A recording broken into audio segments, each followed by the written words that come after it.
send off our incredible exhibition as we've been celebrating James Baldwin's centennial all year long. Please give yourselves a round of applause for being such committed members of our Schaumburg community.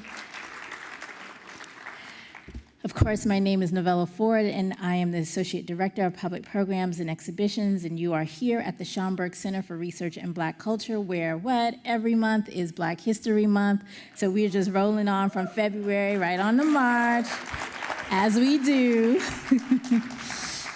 As you can imagine, the Schaumburg Center is an evolving site of Black history, culture, and collective power. For nearly 100 years, with its origins at the original 135th Street Library, that is the Library of James Baldwin, that is the Library of Langston Hughes, that is Sonia Sanchez's library, that's Jacob Lawrence's library, and so many more. The Schaumburg has been the intellectual heart of Harlem, and we thank you for contributing to the communities that affirm our work every day. You will hear more from us in the coming months about our plans to celebrate the Schaumburg Center's 100th anniversary. Let's give it up for that. Our anniversary will launch on May 8th, 2025 with our centennial exhibition and celebration. So I hope if you're not already a Schaumburg Society member that you'll consider becoming a Schaumburg Society member to mark our anniversary. We also have a handful of really incredible previews coming up. Schaumburg members will get a first look at the exhibition on May 7th. They'll have an incredible program, a really lovely reception as well, and then on May 8th, we will have our official public launch with so many programs happening throughout the day that just really give us a chance to delve into the history of the Schaumburg Center. We'll have some of the former Schaumburg directors back, like Kevin Young and Khalil Gibran Muhammad and Howard Dotson. So you don't want to miss this particular day. And then, of course, in June, we will return with a Schaumburg Centennial Festival, which will be outside on 135th Street, as well as inside of the Schaumburg Center. And of course, it's a combination of our literary festival as well as our comic book festival. So we'll have all the best of those worlds: cosplay, comic book creators, some of your favorite Black authors across genres, and then we're gonna have ourselves a community block party. We have performances planned for the stage at the end of the block near Adam Clayton Powell. One of the bands that will be presenting is Soapbox Presents. So if you have been to any of the Stoop sessions in Harlem on 120th Street, where it is a good time, we plan on having a good time right here on 135th Street. So I say all of that to say, if you're not already signed up for the Schaumburg Center's newsletter, please do so. Visit our website at schaumburg.org. We'll also have special invitations for some events. They will still be free. However, we will have small engagements, and so when you get on the list, you get the invitation, right? That's how that goes. So with that said, again, thank you all so much for all the support that you've provided. Do we have any Schaumburg Society members in the house? I know we have a few. Thank you, thank you, thank you. It is because of your support that we are able to offer most of our programming for free throughout the year. So give them a round of applause, and you too can be part of that. Now, Jimmy God's Black Revolutionary Mouth placed on public display for the first time selections from Baldwin's archive of personal papers that highlight his literary career and legacy from childhood to death. Thousands of visitors have poured through our doors to get a glimpse of James Baldwin, the man. He once wrote, "I'm much too proud to speak of my work.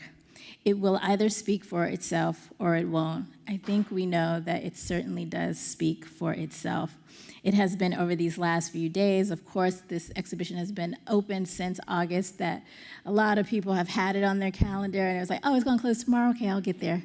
And so we love it that people, for others, this is their second and third time. I've been there, right? Hello. No judgments, no judgments. You got here, that's the thing that mattered, right? But it is in Baldwin's writing that we are survivors and witnesses. We are congregants and the choir. It is in Baldwin's writing we find balm as well as kerosene. And I hope in this exhibition you found a boy turned man who understood he had a gift to hone, and he was diligent in doing so. Only another writer like Amiri Baraka could come up with the phrase Jimmy God's Black Revolutionary Mouth. I had never heard a phrase so apt before, and I'm so glad that we decided to name this exhibition as such. On behalf of everyone at the Schomburg Center who worked on this exhibition, including the curator, Barry Brown, who heads our manuscript, archives, and rare books division, who diligently sought to include collection items from all 5 of our divisions.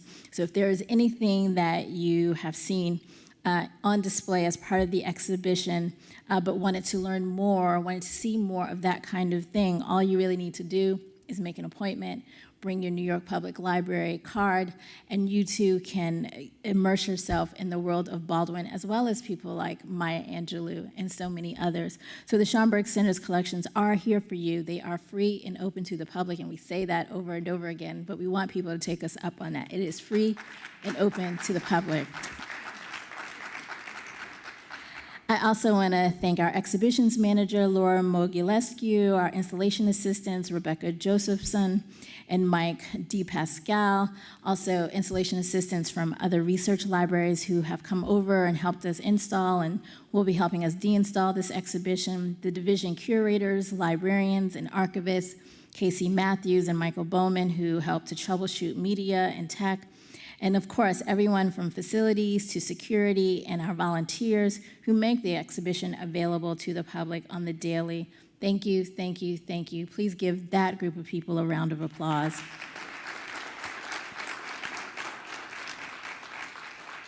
At the Schwartzman Building of the New York Public Library on 42nd Street, there's still a part 2 to this exhibition, or I should say there are sister exhibitions, and it's called Mountain to Fire. And it's part of the Treasures exhibition, and it was curated by my colleague Charles Kuykendall Carter. And thinking about the ways in which Baldwin traversed this city, many different neighborhoods, many different peoples that he saw along the way in order for him to develop the kind of characters that you see in everything from his poetry and his novels to his essays, as well as his speeches and his plays. All of that came by way of the fact that he was also a curious person and someone who walked this city, and that is one of the things that I do love about this city, is that it is a walking city, and the things that you discover when you're just putting foot to pavement. And so we have Baldwin as an example of that. I'll share with you 3 personal takeaways that I had from this exhibition. One which was to hone your skills and be prolific. From a young age, Baldwin's talent was on display, contributing short stories and poetry to his high school literary magazine, where he met and befriended Richard Avedon, the incredible photographer, and was mentored by Harlem Renaissance writer Countee Cullen. Number 2, think about who's on your sounding board. Who do you call friend? In the exhibition, we see letters to Lorraine Hansberry and Maya Angelou, just to name a few, where he says out loud, excuse my language, I'm scared shitless about something, right? And or the ways in which he's asking about different producers when he's trying to get a play produced on Broadway or off Broadway, to know who you're speaking to and to know that you're going to get really good feedback and that you are in kindred and you are in community with these people.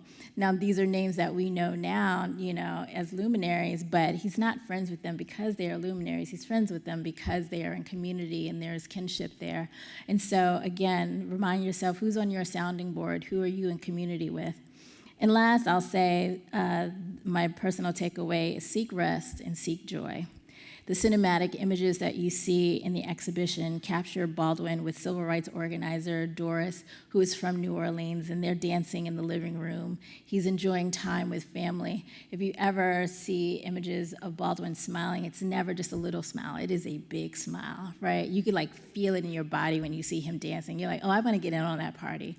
And so I think for someone who was as prolific as him, he was also very much tuned into how to recharge, whether or not it was leaving the country or leaving the city, to finding moments of joy where he was with friends and family. So those were my 3 takeaways. I hope that you will share with us either online or via letter some of the personal takeaways that you had here. And even if you don't share them with us, share them with another friend or somebody that you meet who's a stranger. You never know the ways in which you may change their life. The New York Public Library has been celebrating Baldwin's birthday across the libraries and the research centers, and we've given away free books. We have had incredible panel discussions, 2-day convenings. So I invite you to visit the Schomburg Center's YouTube channel at youtube.com/the Schomburg Center. We hosted a 2-day convening in October called How to Build a Fire. We had scholars from across the nation come here to talk about the different ways in which Baldwin's text could tell us about this moment today. So we talked about everything from banned books to Palestine. We talked about joy. We talked about activism. We talked about intergenerational exchange. So I thought it was a really useful time, and who knew the moment that we would be in today. So I feel like we all need to refill our cups in many different ways. But I see this particular program as the coda to the exhibition. And of course, we got to bring the artists together. And so we have 4 incredible artists with us tonight who are going to share with us their inspirations, the inspiration that they have taken from James Baldwin, how it shows up in their work, whether as visual artists, musical artists, and/or as curators and literary artists. And so our participants include Sabrina Nelson, who's a professional interdisciplinary artist whose Baldwin portraits are currently on view in Frontline Prophet, James Baldwin, at the Charles H. Wright Museum of African American History in Detroit. That show also closes today, so we're grateful that she is here with us. And you may have seen some of her artwork scrolling on the screen before we started, and you will get to see more of that. We also have Ashara Akundayo, I just realized I did not know how to pronounce your last name, who is the co-curator of Frontline Prophet, James Baldwin. Performing for us tonight is Samora Pendahughes, who's a multidisciplinary artist and composer of the Baldwin essays, As Much Truth as One Can Bear, and Achille Tenkang, a Brooklyn-based grant maker, writer, poet, and founder of the Baldwin Institute. Now, they have incredible bios, which I will share a little bit later, but first we will hear from Samora, then Achille, and then Ashara will take us through a conversation with Sabrina and Achille to talk more about their inspiration taken from Baldwin. So please give them all a round of applause. And welcome Samora Pendahughes to our stage. Keep that applause going.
placed myself at his feet and said, whatever you need. He said, practice what you preach. Yes, I will hold that weight. I'll hold that weight for you. Yes, I will hold that weight. I'll hold that weight for you.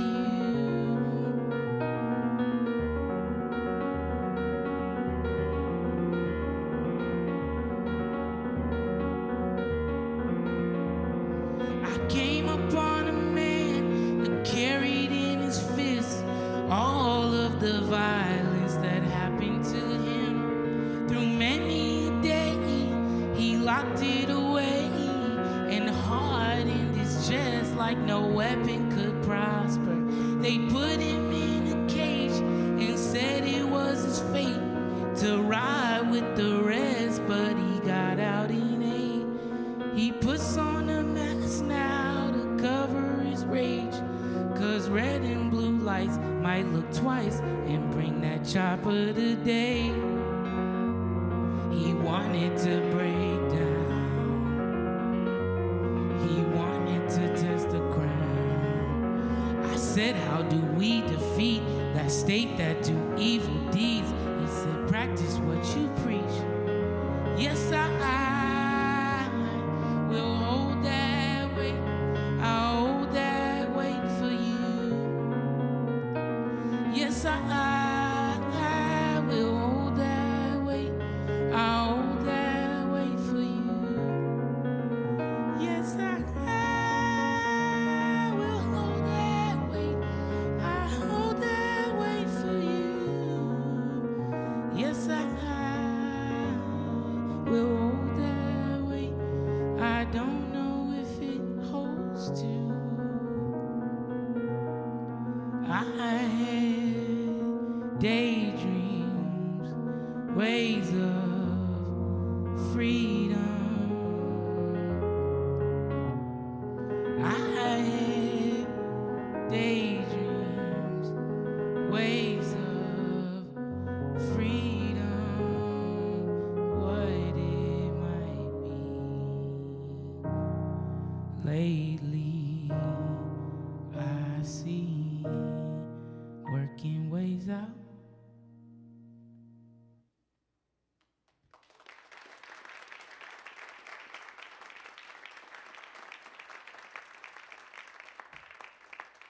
Thank you so much. It's an honor to be here to open this beautiful program. Always an honor to be among community, in this community that means so much to me in Harlem, and to be at the Schomburg, to be honoring James Baldwin, my greatest hero, my greatest inspiration. That was a piece, first the words of Saul Williams, the poet, and followed by a piece of mine called Hold That Weight. And I'm gonna continue with a piece that's called Masculinity. This song was originally inspired by the Bell Hooks book, We Real Cool, as well as our brother James Baldwin's book, Giovanni's Room.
Young man, come down from that tower. It isn't yet your time. I'll tell you 5 years later, you made it out alive. Blame games gon' lead to that pill, for real, it's such a thrill. You might get lost in the darkness.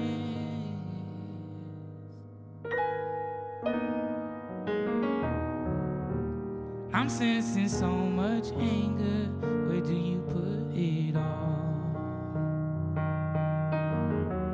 You make best friends with danger, it lives inside your walls. Someone's catching it tonight, you lose your pride, you let it rain down on them, show your heartless. Cause you're a man, it's what you do, and it don't matter what you've been through. Yeah, you're a weapon, yeah, you're a gun. You ain't no father, you ain't no son. You might be canvas, you might be paint. Just hide that damage, it fade away. Yeah, you're a menace, play out your role, and loop that record, and lose on the count of 3. Am I gonna hurt somebody if I feel these things? Is it gonna hurt me? On the count of 3, I can feel my heart, it's running. If I let it sing a sting, will it just erase me? Masculinity.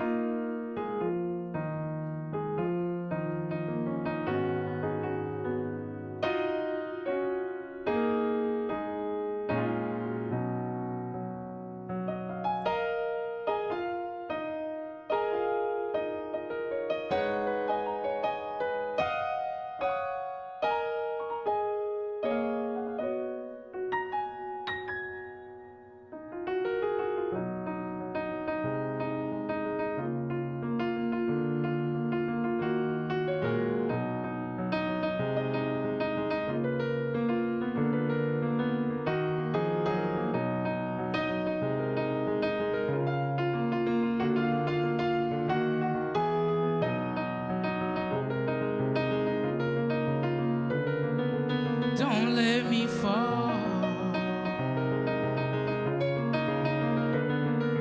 Don't let me fall. Don't let me fall. Oh, don't let me fall. Oh, don't let me fall.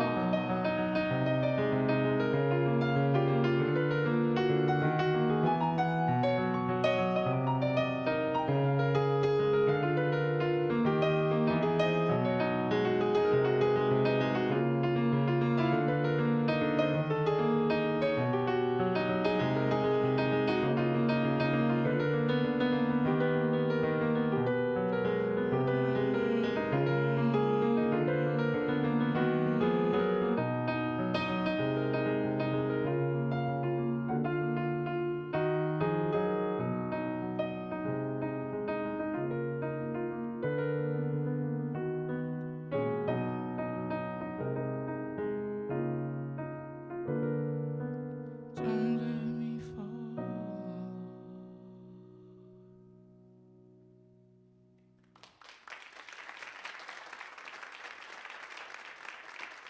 Thank you.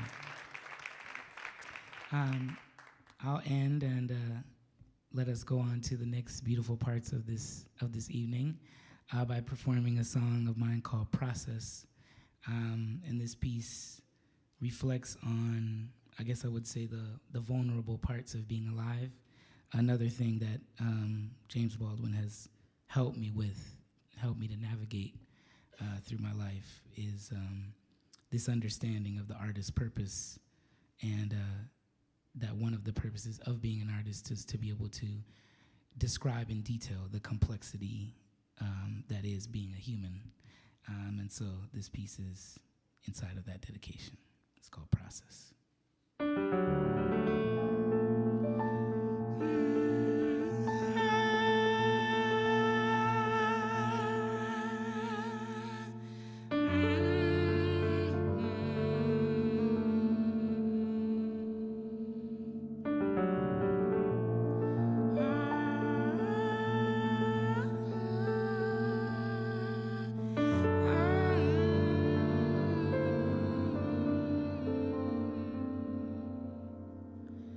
There's some things that I don't want to admit, so I try not to think about it.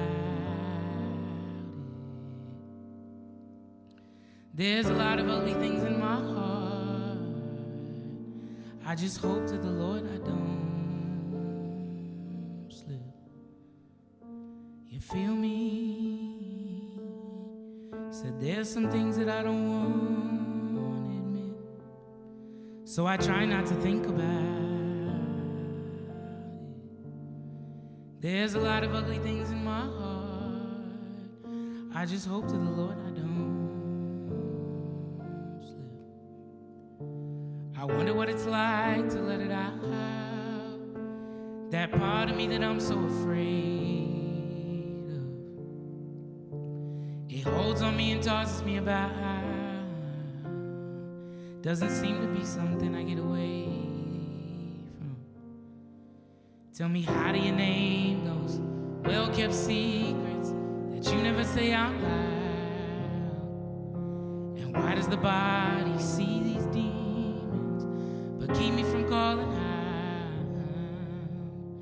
I guess I'll just say it's a process, one day at a time. There have been weeks when I already lost it, but I came back every time, yes I did. Said there's a whole entire world created in my mind, and it's so much more real than the one I see outside. I've populated with people who can see that I'm no good, and who know all the best places where I can go to hide. And I'm haunted by the ghost of my best friend who just left me to head to the next world. But I'd like to believe it's the West End with a room full of art and his best girl. And it's positive that I could feel him, but I don't know if I took advantage of the times he was right in that next room, cause my pain was such I couldn't stand. Tell me, how do you name those well-kept secrets that you never say out loud? And why does the body see these demons but keep me from calling out?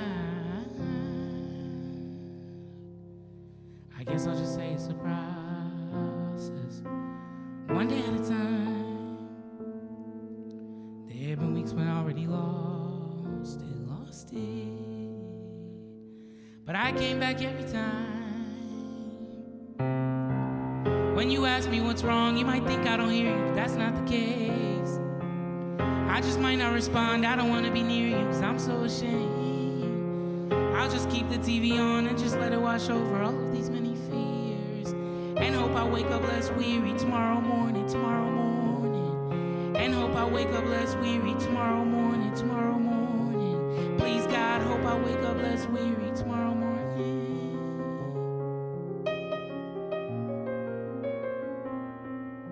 I guess I'll just say it's a process, one day at a time.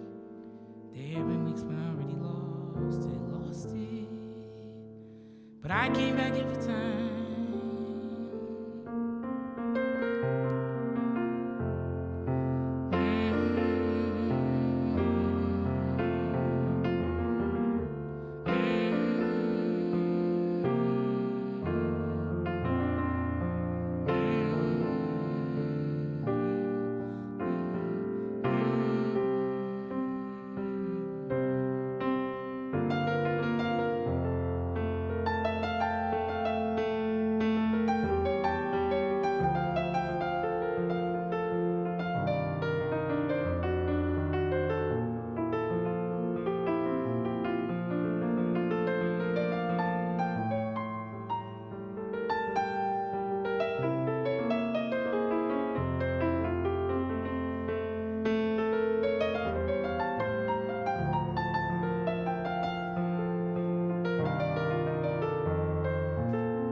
one day at a time. There have been weeks when I already lost it. But I came back every time. Yes, I came back every time.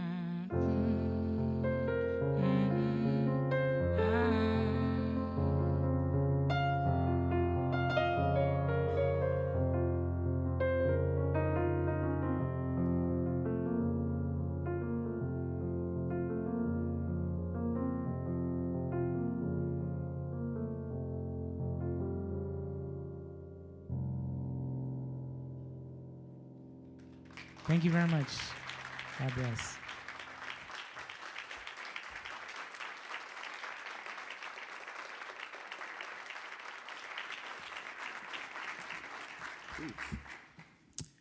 Good evening, everyone. My name is Ashil Tenkyang, and before I begin, I'd just like to apologize. So I'm wearing sunglasses, and I'm not trying to be an aloof and cool millennial. I actually tore my cornea yesterday, so dealing with some intense light sensitivity, so please do bear with me. Again, my name is Ashil Tenkyang, and I wear many hats, but today I present myself to you as a poet. James Baldwin has changed my life in so many ways. I first encountered his work at the age of 13, thanks to Mr. Hollis, who was my 8th grade social studies teacher and the only black male teacher I had before I got to college. So were it not for Mr. Hollis, I probably wouldn't be here today. So I've prepared 3 poems for you guys today. And the first piece is titled A House with No Locks. And this piece is dedicated to Walter Wallace Jr. I'm not sure if you all are familiar with Walter's story, but 5 years ago, he was gunned down by the Philadelphia police in the midst of a manic bipolar episode. So this is for Walter Wallace Jr. And it's titled A House with No Locks. Imagine 27th and Locust, the crisp chill of a Philadelphia dusk settling heavy on the shoulders of autumn.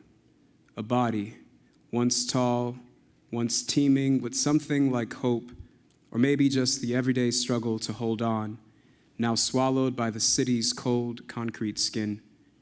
Walter Wallace Jr., limbs askew, breath thinning, color draining from his face like ink spilled too fast on the pavement.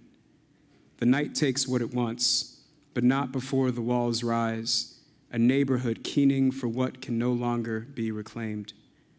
Walter, flayed open by the bullet's blunt poetry, was not just another black body felled by the rapid-fire adjudication of fear. He was a son, wrapped in the throes of a mind that danced too often in the shadows, a father who cradled joy as deftly as he did his own sorrow, a husband whose whispers in the dark were both tender and torn by the jagged edges of a cyc unfurling.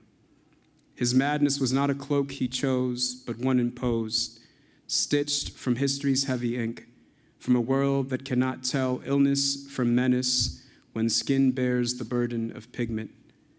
There's a peculiar expectation of black men to be both invincible and invisible, to swallow their storms, to stand unshaking in the unrelenting hail of life's small and large betrayals. Mental illness in black communities has always whispered itself into existence. The get over it tucked in barbershop banter, the man up stitched into Sunday sermons. It is the legacy of being unseen and unsaved, of having your reality reduced to fiction until it writes itself onto the world in the boldest of tragedies. We have learned to conflate madness with danger, to assume a threat where there is merely a plea for the kind of love that does not recoil at the proximity of chaos. Walter Wallace Jr. needed that love, the kind that offers sanctuary rather than bullets, that seeks to heal rather than harm. What does it mean to dream of peace when the earth beneath your feet is but a canvas for sorrow, where the paint never dries and the image never sets? I am not Walter Wallace Jr., but I know the strange feeling of being a bystander to my own limbs, like living in a house with no locks, where the wind decides when the doors swing open or slam shut. I've been the passenger, watching the world slip past in a blur of light and noise, reaching for a wheel that isn't there. And still, the road stretches on. Thank you.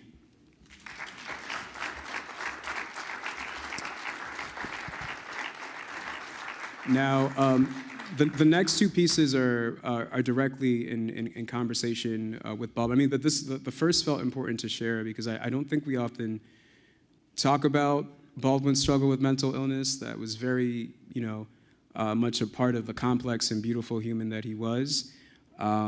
This next piece is titled Eulogy at the Corner of Broadway in Babylon.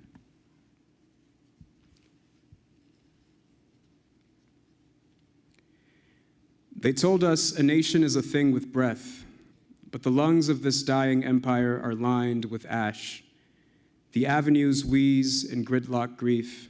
Smokestacks cough up their last hymn. Beneath the asphalt, something heaves, something old, something waiting to be unearthed. Once, we called it Harlem, but the street signs have curled into themselves, the letters peeling, as if language itself is ashamed of what it made. As if language itself is ashamed of what it made. Once we called it home, but home is a thing that learns how to leave you before you learn how to hold it. And somewhere between Lenox and the Euphrates, a tower leans towards its breaking point. Brick by brick, the weight of its own arrogance pulls it back to dust. The gold in the king's mouth has tarnished. The scribes have abandoned their ledgers. The priests have fled their altars. Still, the fire licks at the rooftops, hungry for a language that once held meaning. Tonight, at the corner of Broadway in Babylon, the marquee flickers, last call. The neon sputters, coughs, goes dark. The curtain drops. The chorus hums in a language the Republic refused to learn. The audience, silent, shivering, grips the armrests as the ceiling trembles, as the scaffolding walls like a train leaving its station. Somewhere in the back row, Baldwin crosses his arms, leans into the dark, and whispers, "Told you so." And the third and final piece is titled Untitled in the Language of Fire. And this is a poem that is, I guess, my interpretation of what Baldwin would think of the world as it is now in 2025 and all of the macro and micro chaoses and disasters that we are dealing with as a society. So this is Untitled in the Language of Fire.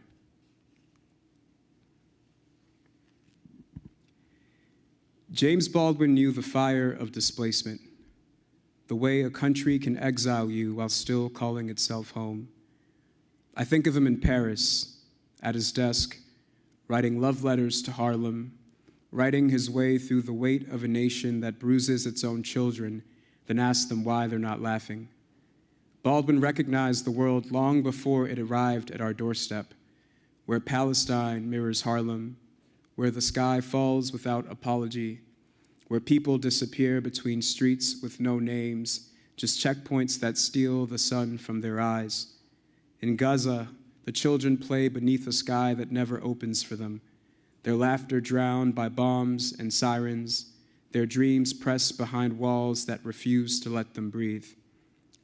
He knew the stories of Sudan and Congo, where the land itself is weary, where the earth swallows its dead and still thirsts for more, where tomorrow's technology is torn from the soil while yesterday's blood has yet to dry.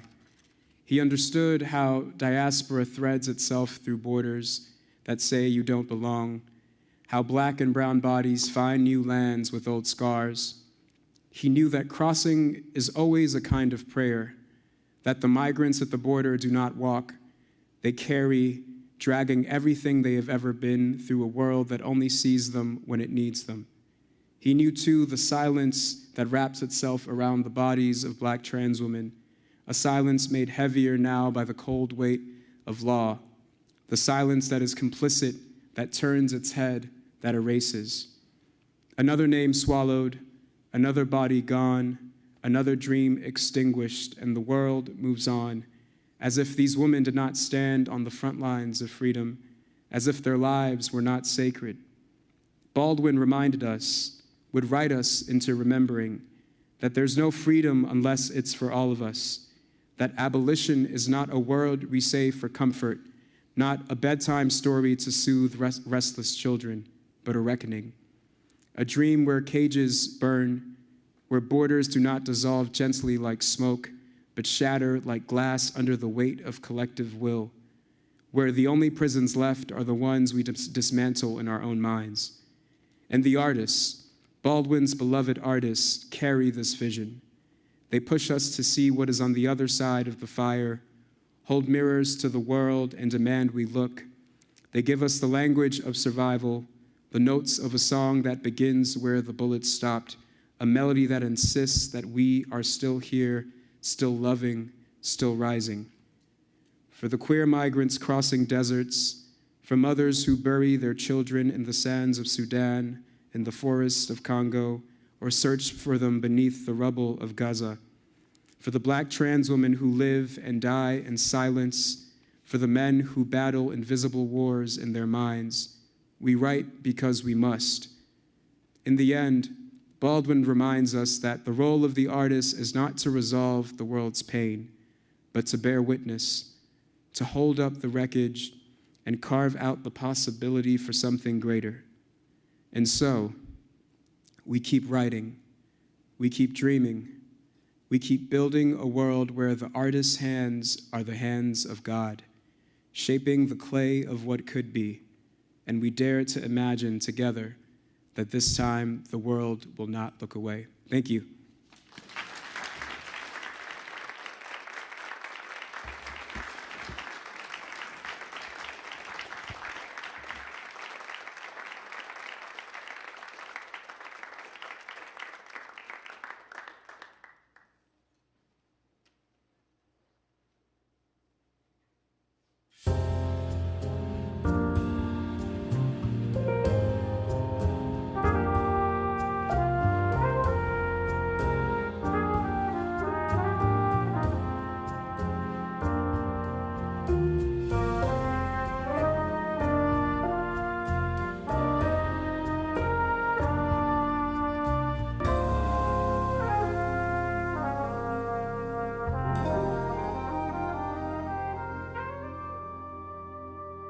America defaulted to a long-running carnival, and niggas ain't cracked this code yet. Maybe running into the future and beyond, trying not to be crazier than you got to be, in a low-energy turn, on a planet consuming itself, and led by those least equipped for epiphanies or for the authoring of sanity.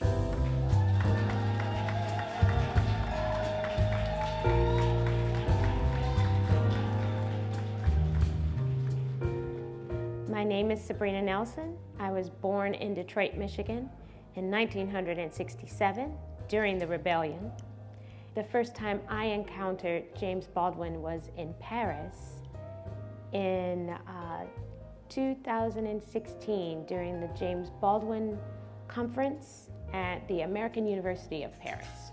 And I did not know what I know now, but I would say I feel like James Baldwin encountered me while I was there.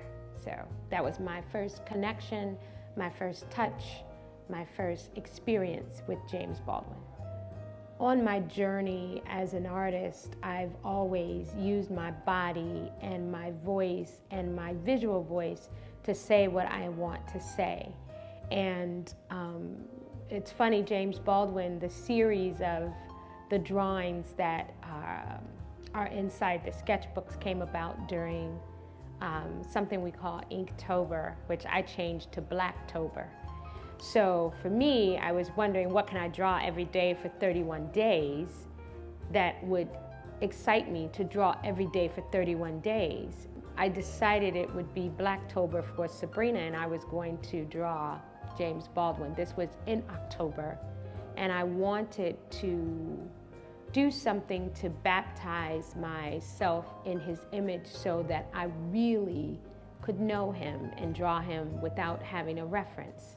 So 31 days of drawing James Baldwin turned into 91 days because I wasn't finished. And I liked the way he looked. I liked the way each drawing came out.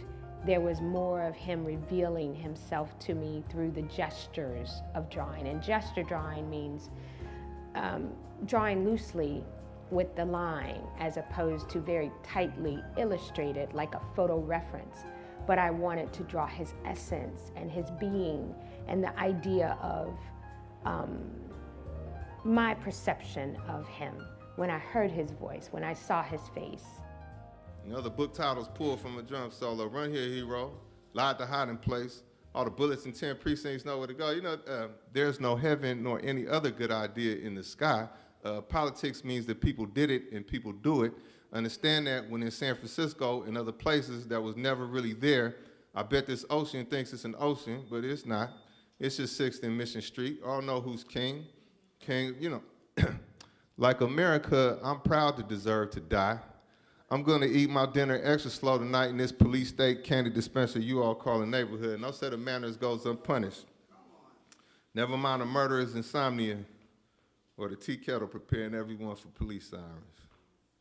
All right, man, I love y'all.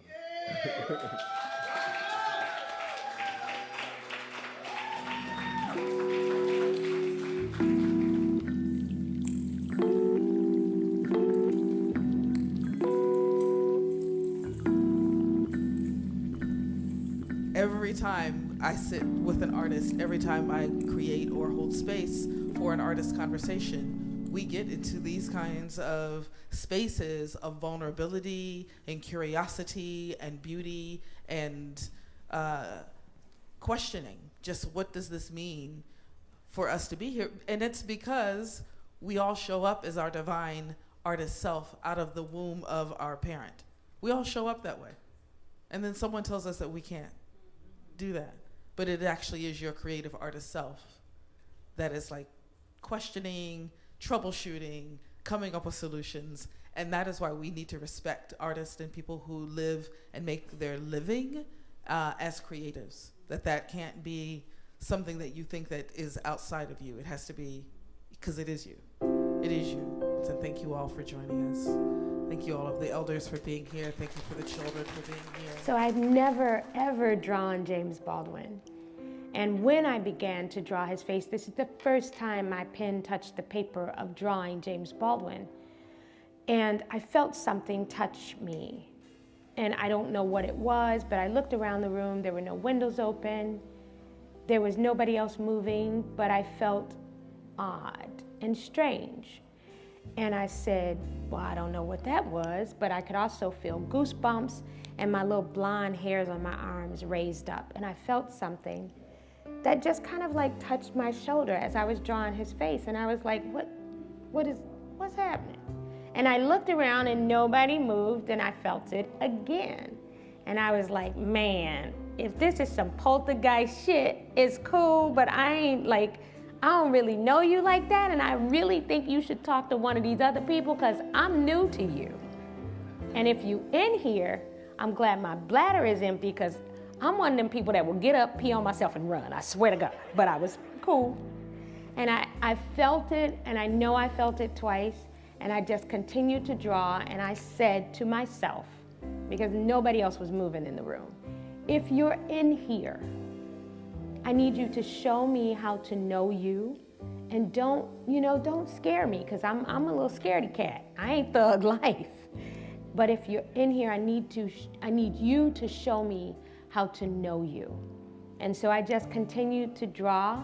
I know I felt it twice, and I felt in that moment, James Baldwin chose me to be the muse, or maybe the person to draw him out in the way that I did while I was there. people will say, how did you become so obsessed with him? I feel like he's choosing me in different ways, in different places, with different books and spaces. And when I hear him now, I'm like, I see what you're doing. I see. I mean, I asked for this. So you're just giving me what I asked for. And so that to me feels like he chose me. And I'm honored to do the work.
Good evening. Oh, maybe that's my hair. My hair and the mic. Your mic is down. There.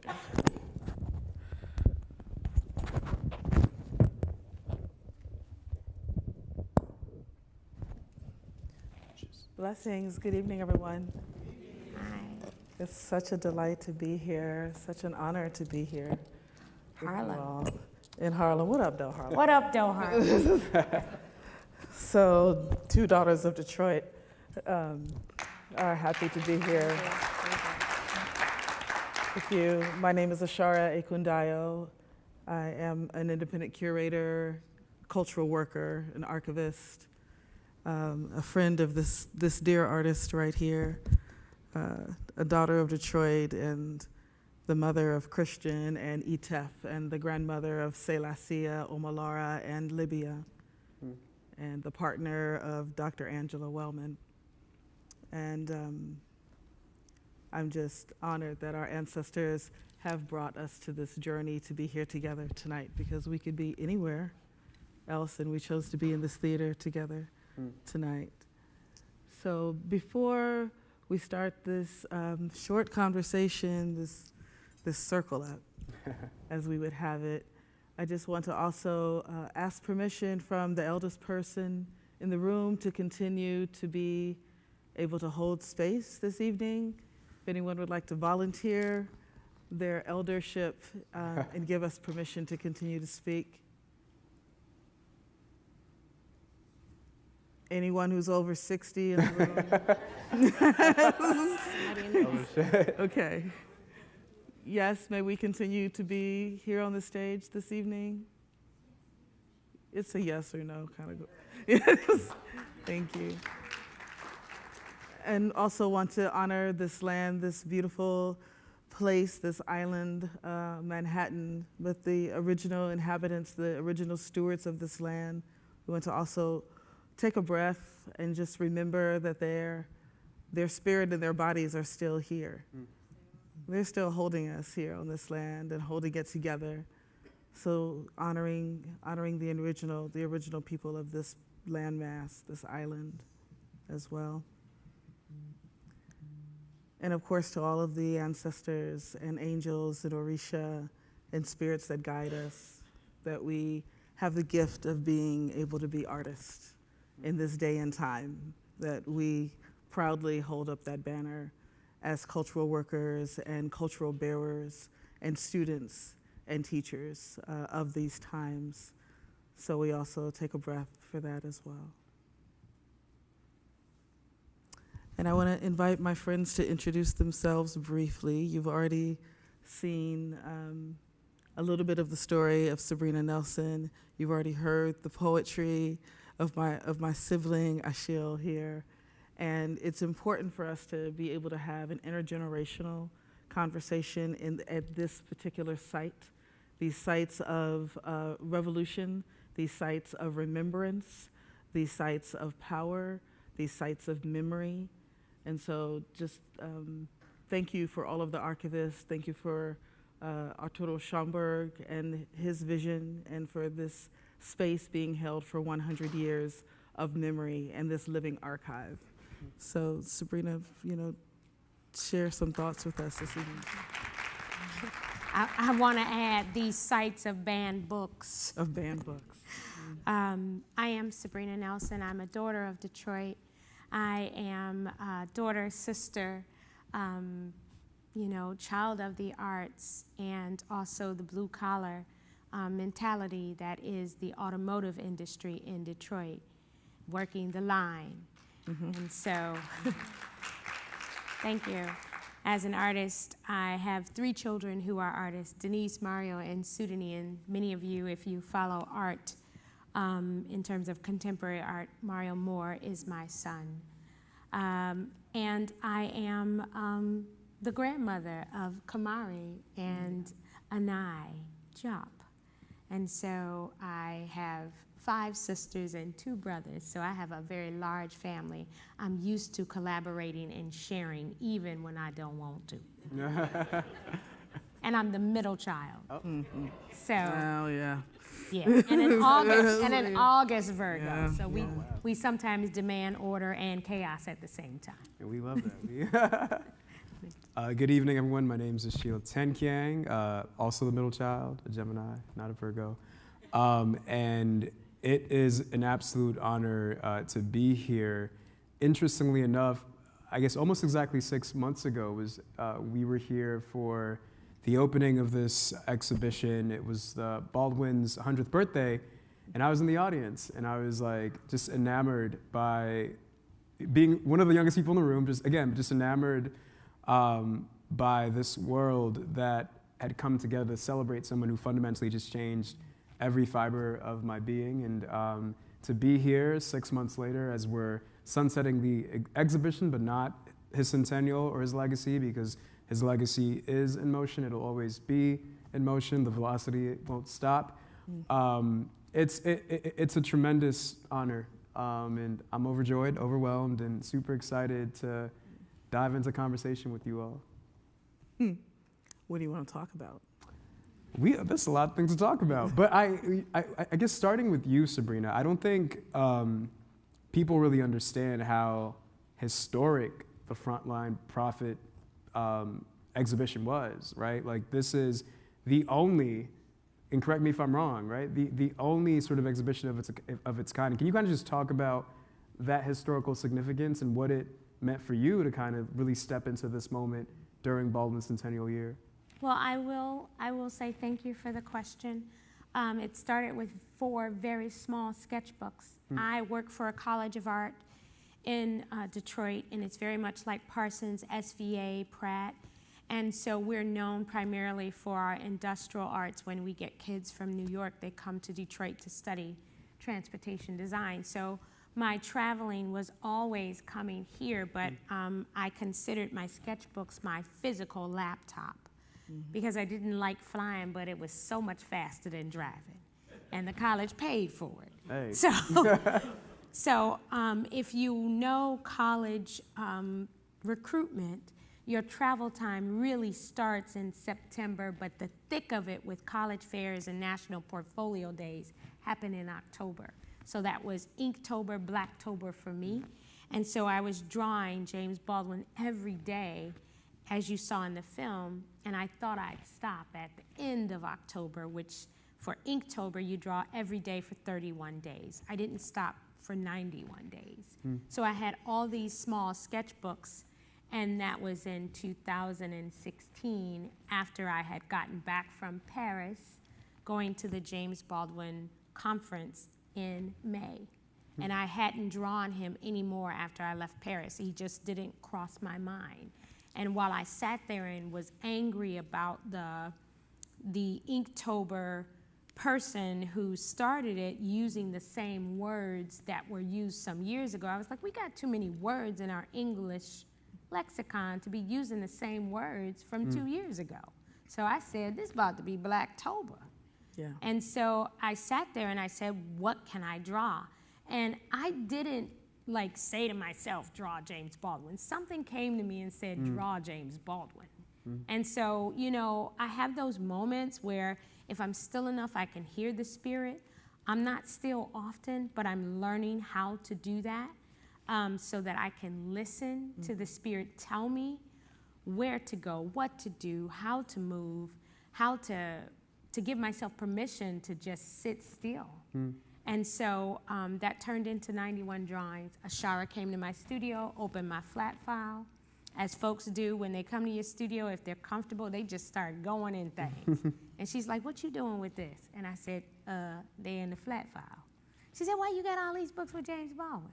I'm like, because I drew them. She said, you want to have a show? I said, you want to have a show? And so that's how this started for me. And then, you know, it's easy to sit with Baldwin's spirit, his eyes, his words. And I say I'm not a Baldwinite, as the people in Paris who go to that festival or conference are.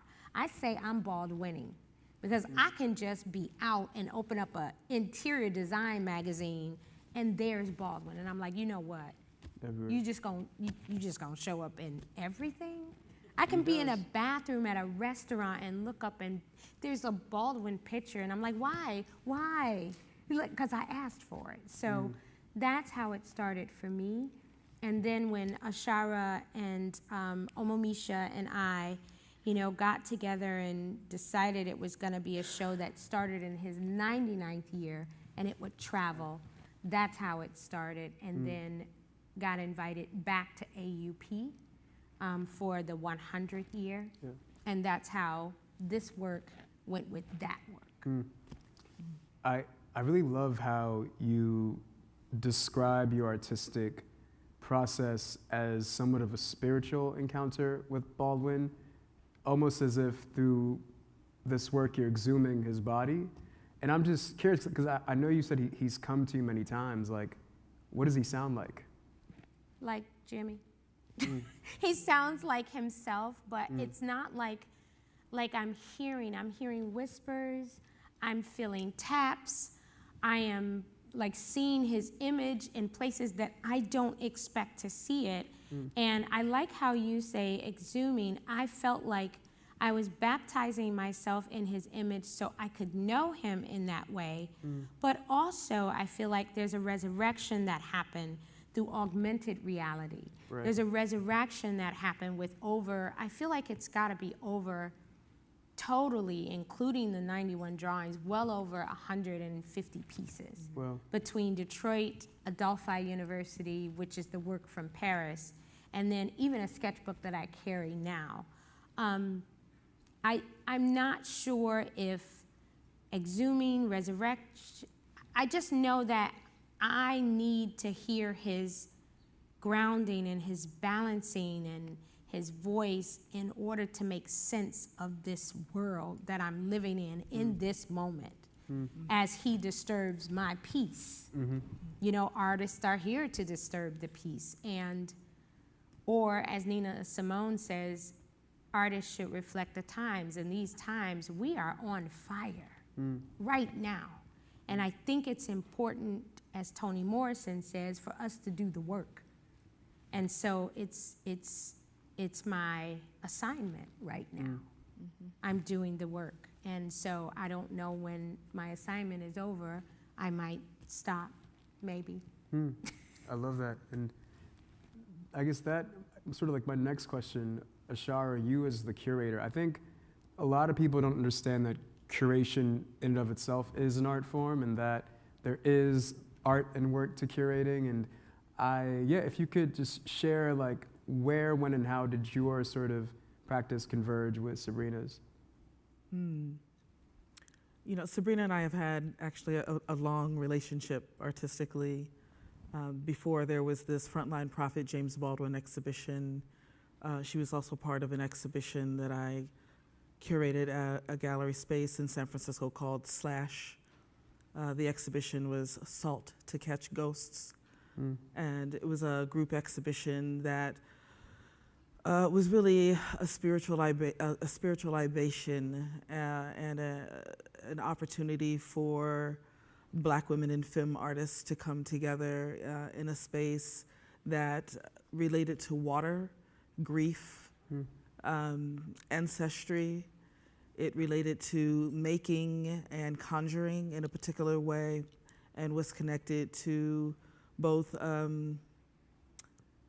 I want to say the natural way of this planet, but also the natural way in which African people, indigenous people have conjured spirit and information from the cosmos and from the earth and all things in between. And Sabrina had offered a piece that was connected to death, and you can talk about that, connected to mothers having to bury their children. It's called Why You Want to Fly, Why You Want to Blackbird. Fly, Blackbird. So we've had that kind of conversation. We also curated an exhibition in my former gallery in downtown Oakland, California, called Riot Babies, 50 Years of Fire and Resistance. And these were all Detroit-based artists. Sabrina and I are both born during the uprisings of the civil rights movement. You being born in 1967, I was born in 1968. And my mother would call those of us who were born while the cities were on fire, while there was an uprising, while there was riot babies, and what that has meant for those of us who came through the portal at that time. And so here we are again in this era, in another instance, another flashpoint of riot, of uprising, of angst, of grief, but also of immense creativity, immense joy. And so to have a through line of conversations with a particular artist like we have had over the years, I think speaks to how some curators integrate these stories, but also they work particularly around themes that those artists are offering, or ways in which the curator is thinking about a story they want to pull, together. So to take care of is to pay attention to hold precious stories that your siblings, your children, your creatives, your comrades are offering up to community. My curatorial practice is very much rooted in joy-informed pedagogies. I'm very interested in the particular expertise of Black women and femme artists, the ways in which we tell stories, which I think is a unique opportunity here on the planet. Because if there is anything that I know, and I don't know a whole lot, Black women hold up the universe. Our stories are unique. The way in which we nurture all beings. When we are loved, when we are cared for, when we are taken care of, everyone is taken care of. And that's not something that I came up with. That's a knowing that has been passed down generation after generation after generation. And so for me, as someone who lives as a Black woman in this body right now, I always have to remember and cite those other Black women whose words, whose poetry, whose songs inspired me, fueled me, held me up, starting with my own mother, who told me every day I was a beautiful Black girl, dark-skinned Black girl, and nobody can tell you nothing. And I realized that most of my friends didn't have that. That was a gift. That was a gift of being born in a blackety-black city called Detroit, Michigan, where I still live, and being able to spend my summers in blackety-black New York City at 70 West 93rd Street. My father lived here, so New York is also very much part of my riot, my joy, my inquiry, my curiosity, and all of that speaks to how my curatorial practice unfolds with different individuals, but specifically with Sabrina's work. And I do want to say, Sought to Catch Ghosts in San Francisco opened on a full moon. It did. Tonight, I think the planets are aligned. I'm not sure how many of you are following. I always follow National Geographic, but right now, if you go outside, Several planets the aligned. planets, you can see them. They're all aligned. And so that's something. Oh, wow. Yeah, an astral intercession. There's so many things came to mind as you both were speaking, but I guess where I'll start. So Ashara, you said something very beautiful about this idea of carving out joy in this moment. And you look up and the sky is literally falling. Like, people are encountering disaster over disaster over disaster. Like, what do you say to people who now believe that the stories aren't enough, the art is not enough? Like, what is there a layer of case making, of convincing in your practice? And if so, like, how do you both navigate that? I'm just going to say what Baldwin said. You have to have hope. You have to give the children hope. You cannot tell them there is no hope.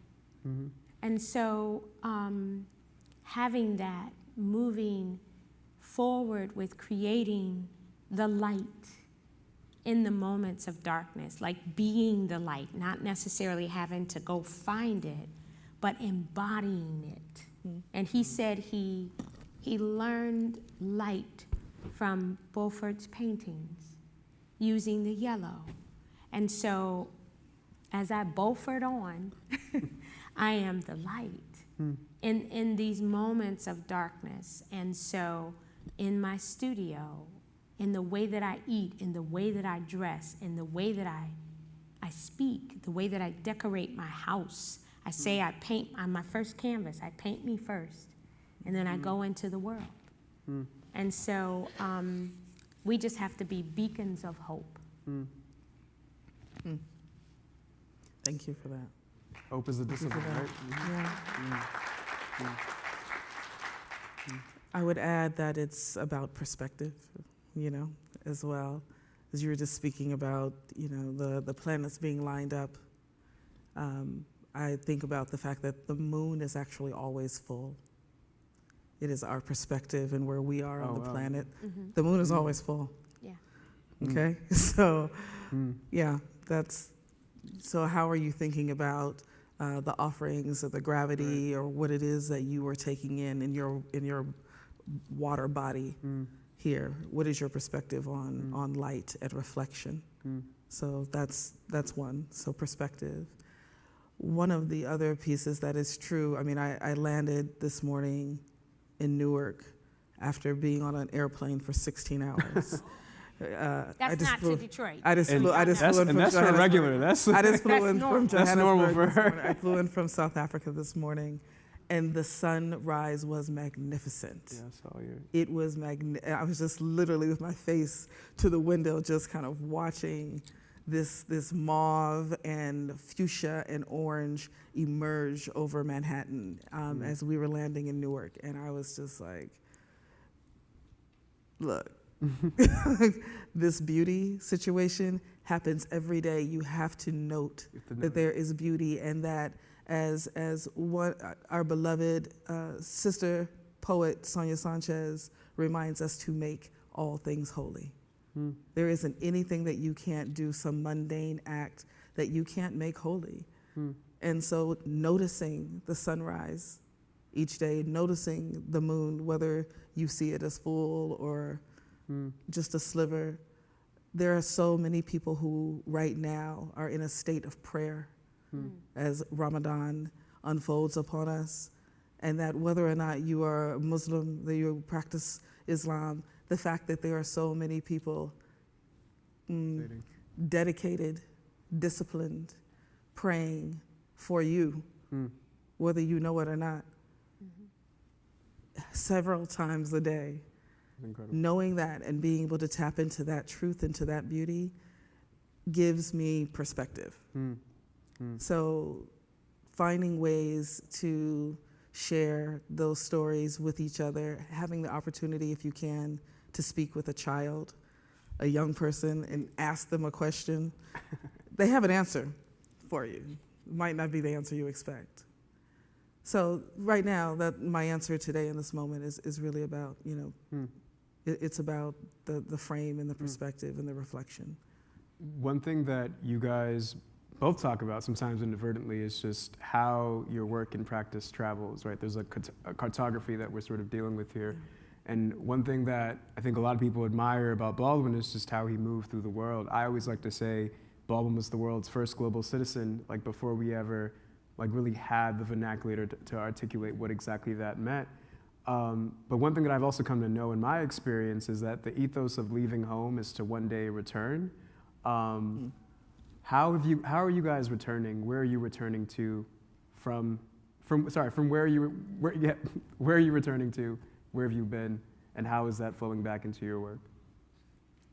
You know, I want to say that, you know, this exhibition, which I believe is the only traveling James Baldwin exhibition. Right. I think there has not been a traveling exhibition before now. For the exhibition to have started in Harlem at the Interchurch Center at the God Box on his 99th birthday, and to move from Harlem to New Orleans at the New Orleans African American Museum, then to Oakland, California at the Joyce Gordon Gallery, which is where this film was that I produced on Sabrina. And then we went to Chicago at Blanc Gallery, which is on the South Side and celebrating their 15th anniversary this month. They actually received an award from, I don't remember which civic association in Chicago, as Best Gallery Exhibition of the Year for Frontline Prophet James Baldwin. And then we went to Paris, France for a month at American University of Paris during the James Baldwin Centennial Festival. And at the same time, you know, that we were also opening an exhibition in Detroit. Wow. At the Charles H. Wright Museum, African American History Museum. We've been very busy. We've been busy.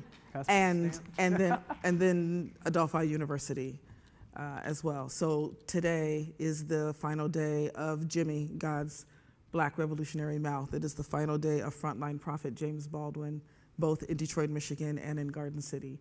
And so I think the last James Baldwin exhibition that we have the opportunity to see is at the Brooklyn Library, which is where I'm going tomorrow to see the exhibition. I will say when the Blanc opening happened, I was in Zimbabwe. That's right. Wow. So this traveling, our movement is actually part of this. And even the co-curator, Omamisha, also lives between here and Detroit.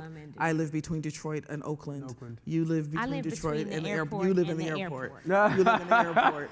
You live in the airport. So movement, cartography, the mapping of this legacy, these stories, this moving archive is it's just part of the makeup of the show. The DNA. I don't think it would have had the impact it has had without its movement, and because each space has engendered a particular kind of programming. We haven't done the same thing in any place. And it's also the very first exhibit in Paris that was ever augmented reality. There is, and then there is that part, and So that's it's not like- part of this. It was kinfolk, right? Was it? No, it's so.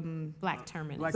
So what we're referring to is that in Oakland, California, a small, I don't know, 3-person tech company called Black Terminus ART activated the exhibition, and so all of the pieces that you saw in the film now have an AR component to them, which means you can go onto the App Store, look up Black Terminus AR, and download their free app, and then you hold your phone up to these artworks, and there is another experience. So some of them are clips of Jimmy Baldwin just speaking. Some are of Buford Delaney. There are people who are talking about him. There's music, there's animation to it. So it allows young people to engage with their computers and not just see my artwork in an analog way, taking my point of view, but also seeing James Baldwin's actual face and hearing his actual voice with lots of color. And Because so many folks in this generation don't know who he is. Right. They haven't heard his voice before. There, when we came into the library today, there were so many young people in the foyer, and when we went up to see the exhibition, the gallery was full, and I was watching these young folks like jump in front of the screen and take their picture with Jimmy Baldwin, and really sit and listen to Dr. Maya Angelou's voice and listen to Amamu Amiri Baraka speak about, the power of this individual and how important that is for this generation to know and for us to remember and to access these books. These books could possibly be banned and burned. Right. And so while we are sitting here in this archive, in this library, that we hold it special, sacred, and precious, and that you actually go and buy paper books. Again, I know we like to listen to books. We like to, download them and look. Kindle. I just think our bodies Go should download the books we have to too. download Like, the book because we are the living archive and the We're walking the- archive, we're but we the have to Book get of the books Eli. as well. Yeah. You know? No. I know we only have a few more minutes left, and I don't know if we're going to take any time from the audience at all. No, we're not, but we're available to be outside to talk more. But So I want you to say something about being a poet. I don't want you to get off this stage How about without us talking about the it's- importance of poetry and Black writers in this era and the impact of poetry and writing on this exhibition, on both of these exhibitions. I was not expecting the answer, but So Baldwin, not just Baldwin, oh my God, Baldwin, Lorraine Hansberry, Paul Lawrence Dunbar. There's just a rich tradition of Black writers who really expanded the English language. Yeah. I'm bilingual, so I grew up speaking French and English, and one thing I always appreciated about English writing was that it really sort of like played and contested with form, whereas in French, there is sort of like a very standard way of approaching French poetry. English writers like James Baldwin, like that, they taught me how to get messy, like how to get messy with words. And it's interesting because I've only recently started getting back into poetry. Like I do a lot of like culture writing, creative nonfiction, but in a weird way, I've kind of found my way back into that. And I think Baldwin is to credit. Poetry to me is a conversation. It's meditation. It's taking a breath and showing people that the language can be enough. The language can be a launch pad. You just have to play around with it, right? You have to be nimble with it. And I think we are in a moment now where the language itself is the battleground. A lot of people are fighting about DEI this, Project 2025 this, but we don't even know what we're talking about. We don't even have any precision in how we are naming and describing things. And I think how we win this war, how we get out of this moment, is through language, right? It's through precision, is through telling the truth, and that's something that language enables us to do. I'm so grateful that I've kind of found my way back into poetry. I write for fun. It's so funny because Asharna, I'm a very silly person, but on the page I'm not. And I love kind of having that duality. I love putting words to the page and just kind of releasing in that way. But thank you, James Baldwin. Right? That's Thank you, James Baldwin. Thank you, James Baldwin. And on that note, just give us just a little bit about the importance. Thank you about the importance of writing, of being a Black writer, of being a poet. But also, you founded the Baldwin Institute. Right. Yeah. And that's a new endeavor, and and because you're a young person, I'm not going to tell your age, but definitely younger than the two of us. Yeah. But your discipline, your precision, as you speak about, is very much rooted in mentorship. Yes. And being an educator. So just give us a little bit about the Black. I tell that story of Mr. Hollis a lot because I grew up in Delaware, a predominantly white neighborhood, and he's changed my life. Had I not encountered him in 8th grade, I don't know where I'd be today. And so with Baldwin Institute, what we are doing is trying to empower Black and brown youth through arts, culture, and creative expression, putting cameras in their hands, but also putting Lorraine Hansberry, right? Putting Audre Lorde, and teaching them how and why creative expression and critical thinking need to be in the same conversation. I think we are in a moment of where there is an increased volume in sort of artistic and cultural production. However, a lot of it's losing that substance, right? It's losing that substance because so many of our young folk, myself included, aren't really thinking about how what we're saying, what we're writing, what we're painting is in conversation with those who have come before us. I think art is a very radical and rigorous practice, and that's what we're trying to instill in the youth that we work with, helping them understand that, you may not be the first to do this or say that, but what makes this all special is how you're talking to those who came before you, whether that's through film or music or dance. It's all one beautiful and vibrant conversation. Thank you. Thank you. Thank you for that. Thank you.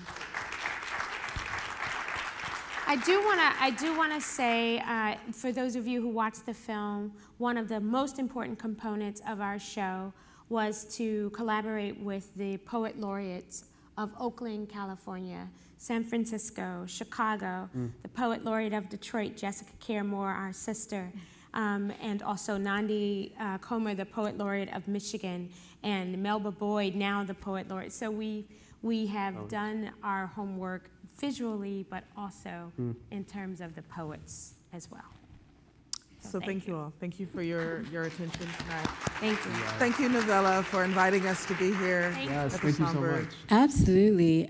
One of the goals, or one of the charges that I have for the things that we do with any of our programming and exhibitions is to be a conduit to other people, to other practices, to other exhibitions. We are a place for discovery, right? And so there are the things that you will find here at the Schomburg Center, but then there are plenty of other cultural institutions that we are in community with.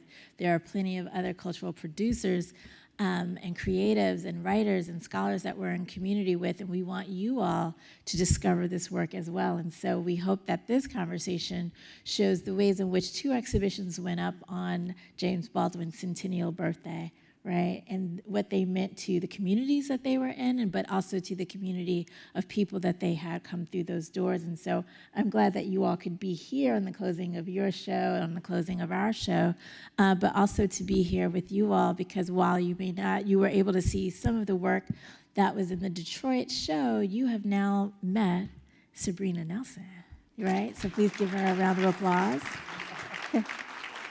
Achille, thank you for sharing your poetry with us.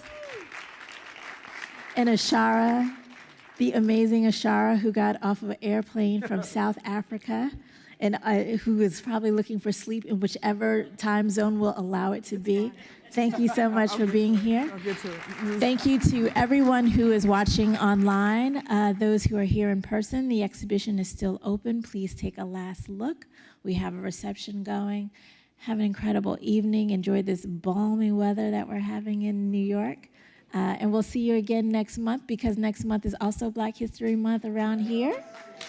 And we have our Women's Jazz Festival taking place, so you can learn more about that on our website. Have a good night.